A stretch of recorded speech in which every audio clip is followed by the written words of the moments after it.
Welcome to What the Fun English. I'm Becky. And I'm Josh. Today we explore the routine of an office worker, a man named Daniel. He is an analyst, very organized, very committed, and just a little dramatic. His day begins with his commute, a calm one. Commute?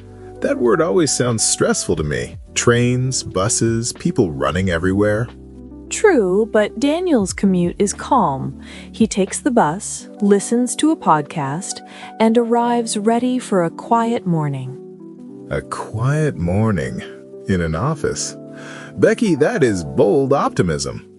Well, Daniel hopes for quiet, but the office gives him something else. Daniel sits at his desk, turns on his computer, and checks his emails, carefully, slowly, like a man preparing for battle. Does he drink coffee first? I can't read one email before coffee. He drinks 1 cup. One? 1 cup is not coffee, it is hope. But he likes the calm, simple start. And then, just as he begins to work... The talking coworker arrives, right?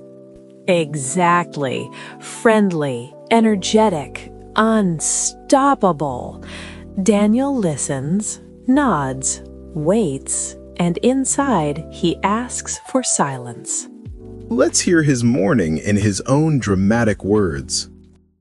I sit at my desk, I open my emails, and I try to focus. I really try. But my coworker talks and talks and talks. He tells me stories about his dog, his weekend, his shoes, everything. I listen, I wait, and inside I think, please, quiet for 10 seconds. But I smile and I start again. This man is strong, a warrior, a hero of the office jungle. He is patient, extremely patient, and just when he finally starts focusing, a message appears. No, don't say it. A meeting now message. A surprise meeting? That is violence. He grabs his laptop, walks fast to the meeting room, sits down, listens, takes notes, and tries to understand the topic. Does he understand? He understands some of it. It's a lot for one morning. So at this point, he survives the commute, the coworker, and a surprise meeting. That's enough for a full day. But it's only 11 a.m. By lunchtime, Daniel wants one thing: peace. A quiet moment, a calm sandwich. And he almost gets it until the talking coworker sits with him. Of course he does. This coworker has a gift. He finds Daniel like a magnet. Daniel is polite. He eats, he talks a little, and then he escapes. Do you mean he goes back to work? That's exactly what I mean, Josh. Well, in the afternoon, Daniel opens a report. He wants to focus. He writes 2 lines. 2 lines? A miracle. Then someone asks, "Do you have 1 minute?" Classic.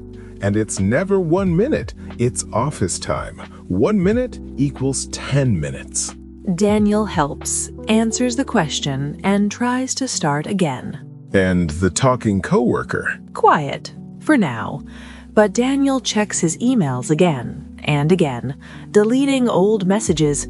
He dreams about inbox 0. One day, Daniel. One day. And now, here is Daniel explaining the rest of his day with feeling. In the afternoon, I work on my report and I try to focus again. I write, I think, and then someone asks for help. So I stop, I help, and I start again.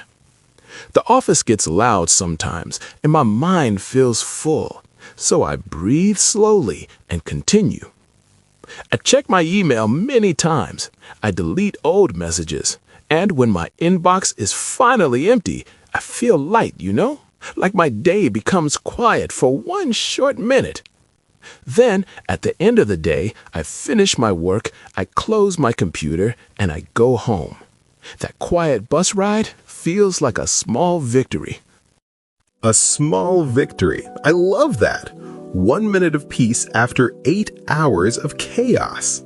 Yes, his day is full, but he handles everything. The coworker, the meetings, the noise, the emails. Now you can talk about your office routine. Try 1 or 2 sentences. I work in an office. Every day or my coworker talks a lot. Keep it simple, keep it real, and keep listening to What the Fun English for more real routines and clear English. And for emotional support for Daniel. See you next time. Bye.